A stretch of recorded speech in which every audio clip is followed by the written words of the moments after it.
кийинки дагы жакшы ыкма ошо массажга кошуп, нефтке кошуп дагы бир жакшы ыкма бул сиз өзүңүзгө өзүңүз кир самын шыбанышыңыз керек. Эртең менен кечинде мына денем дүүлүгүп атат атасыздар, денем дүүлүгүп атат, тердеп атам, денем үшүп кетип атат, врачка барсам өтүп кетет деди, эч нерсе деп айтпады деди. Бул деген нерсе сиздин териңиздеги 5 тамырлар айланбай атат деген сөз. Сиздин 5 тамырыңыз айланбаган үчүн, сиздин кан тамырыңыз айланбаган үчүн сизден тер көп кетип атат, сиз денеңиз үшүп атат. Демек, денеге көбүрөөк массаж жасаш керек. Кандай кыласыз? Эртең менен кечинде 2 мал денени суулап туруп, кирсамынды сүйкөп, анан аны чапкылап денеге сиңириш керек. Денеге кирсамын сиңмейинче эффект жок. Демек, денеге кирсамынды чачыңыздын учунан баштап, чачыңыздын териси болуп, бутуңуздун тырмагынын учуна чейин денеге кирсамынды шыбагандан кийин аны чапкылаңыз, мына чапкылап, бүт чапкылап туруп, денеге сиңириңиз. Эски кийимди кийип, же эски бельон жабынып 30 мүнөт отуруп турсаңыз, анан жуунуп саласыз. Эгерде кимдин материалдык жактан позволить эткен болсо, анда келип менден Виватон суюктугун алып кетсеңиз болот. Виватон суюктугу 1 литр чыгат. Бул самын бир эле зат болуп атпайбы? А мында 26 чөп бар. 17ден 26га чейинки чөп бар. Ошол чөп денеге кирип, сиздин без тамырыңызды, сиздин кан тамырыңыздын айлануусун жакшыртат. Сиз муну сөзсүз түрдө жасашыңыз керек. Эртең күзгө келип аткан суукка даяр болушуңуз керек. Так, эми мындан тышкары мен көңүлүм айланып атат. Эртең менен турсам көңүлүм айланып кускум келип атат. Ошо ашказандын ылдый жакта, киндиктен өйдө жагы ооруп атат деп атышат. Бул өзүңөр эле айтып атпайсыңарбы? Демек, биз курсак менен заниматься этишибиз керек. Биз курсак менен айлап болушубуз керек. Демек, биздин өтүбүз жакшы чыкпай атат. Өттү жакшыраак ошол жака 1 мүнөттө мынтип массаж жасаш керек. Эми өттүн жакшы чыгышы үчүн мага абдан жакшы артишок жана расторопша деген чөп жагат. Ушул экөөнүн бирөөсүн алып ичесиздер. Мындан тышкары дагы эң сонун нерсе бул сиздер ичегини тазалашыңыздар керек. Биз пока ичегини тазаламайынча башка жасаган ыкмаларыбыз жакшы жардам бербейт. Демек, ар бир кыргызстандык, ар бир мен уккан адам, ар бир башка мекендеги мени угуп тургандар биринчи ичегини тазалагыла. Жоон ичегини тазалаш керек. Жоон ичегини тазалаш үчүн 2 жолу бар. Бирөөсү касторовый масло менен, бирөөсү сода менен клизма. 6 күн сода менен клизма жасайсыздар. 6 күн касторовый масло ичесиздер. Эми аны айтып отурсам убакыт көп кетет, ошо интернеттен издеңиздер. Дагы жакшы бир ыкмалардын бирөө бул эртең менен сөзсүз түрдө мурунга стаканга жылуу суун алып туруп, ошол жака 1 күн соданы саласыңар 1 чайный ложка, 1 күн 1 чайный ложка перец саласыңар дагы, сөзсүз түрдө мурунду ошол суу менен пүркүш керек. Чайкап жууш керек. Эртең менен кечинде, особенно бул краска менен иштегендерге, химикат менен иштегендерге өтө жакшы нерсе, эртең менен туруп эле оозуңузга 1 аш кашык, 1 столовая ложка май аласа оозуңузга салып, оозуңузда деп бүркүп, ошо 10 мүнөт жүрөсүз, аппак болуп калгандан кийин төгүп саласыз.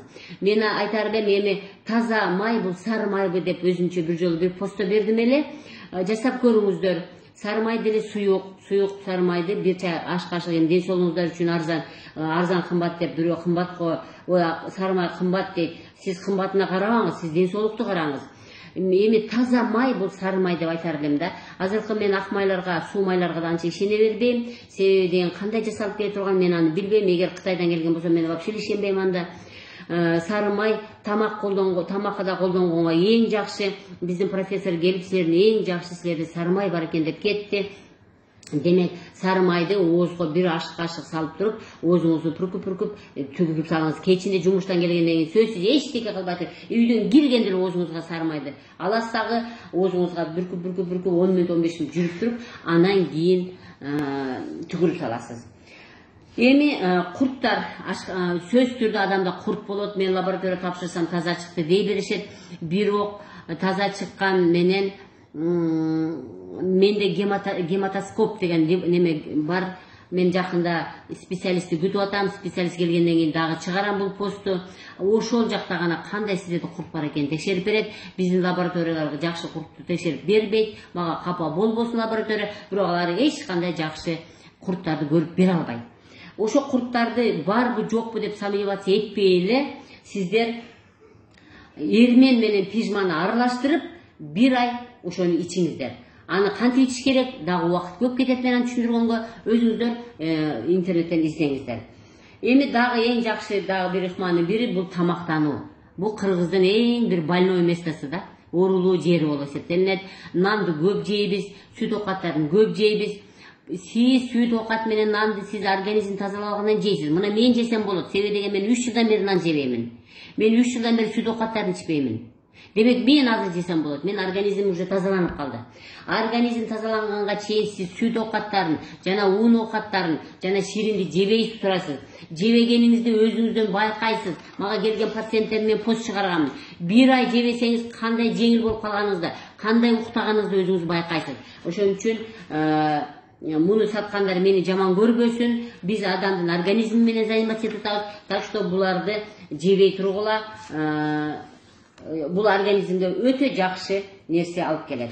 Эми караңыздар, биз баардык нерсени жасадык да, мына денеге чапкыладык, чөптөрдү ичтик, денени массаж кылдык, нерсти тынч кылдык, сууну ичип атабыз, тамакты жөндөп атабыз. Анан кийин баардык нерсе бар бүтүп келип эле арткы тешикке, задний проходко эчтеке жетпей калып атпайбы?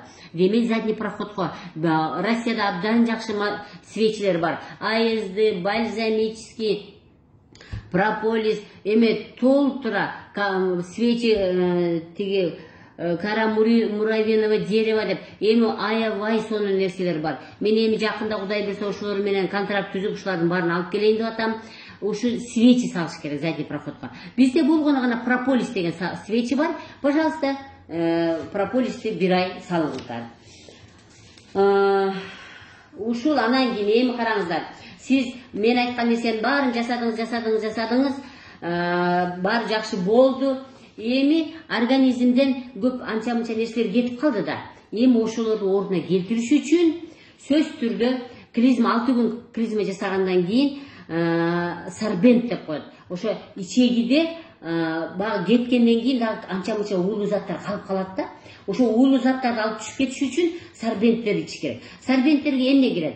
Мисалы, бака жалбыракты бир күндө чайнап, өзүңүзгө бир жалбыракты аласыз, чайнап түкүрүп саласыз, суюктугун жутсаңыз болот. Леон деген бар. Леонду дагы бир аш кашыкты өзүңүзгө салып, аябай чайнап туруп, аябай жумшаргандан кийин аны жутуп саласыз. Ал тей ичип турсаңыз болот, алоэ ичип турсаңыз болот, солодка ичип турсаңыз болот. Жана жашылча жемиш. Мына жашылча аттынын бардыгы, укроп болобу, петрушка болобу, жашылча дегендин бардыгын ошонун чайнап жеп койсоңуз болот. Ушулар сорбенттер. Булар баягы клизмадан кийинки колдонулчу нерселер. Эми акыркысы бул сен предпоследнийлер бул витамин. Сөзсүз түрдө сиз организмди тазалап алгандан кийин, ичегини тазалап алгандан кийин, клизмаларды жасап алгандан кийин, касторойду ичип жасап алгандан кийин сиз витамин ичишиңиз керек. Б группалар бар, Д группалар бар, С группалар бар. Оливка, тимин, цинк, магний болобу, омега болобу, йод болобу, кремний болобу. Любой сиздин акчаңыз кайсыга жетсе, ошол витаминдерди алып 1 айга витаминди ичесиз. Эми мен жактан албетте менин эң сүйүктүү менин сүлүктөрүм. Сүлүктү мен 6 жылдан бери коёмун. Муну мага ошо сүлүк койгон врач жок, саналуу гана. Мен сүлүк боюнча ассоциация ачканмын. Ошондо мен врачтар таппай койгонмун. Жок заниматься эткен. А мен сүлүк боюнча том китептерди окуп, 6 жылдан бери сүлүк менен заниматься этем. Бул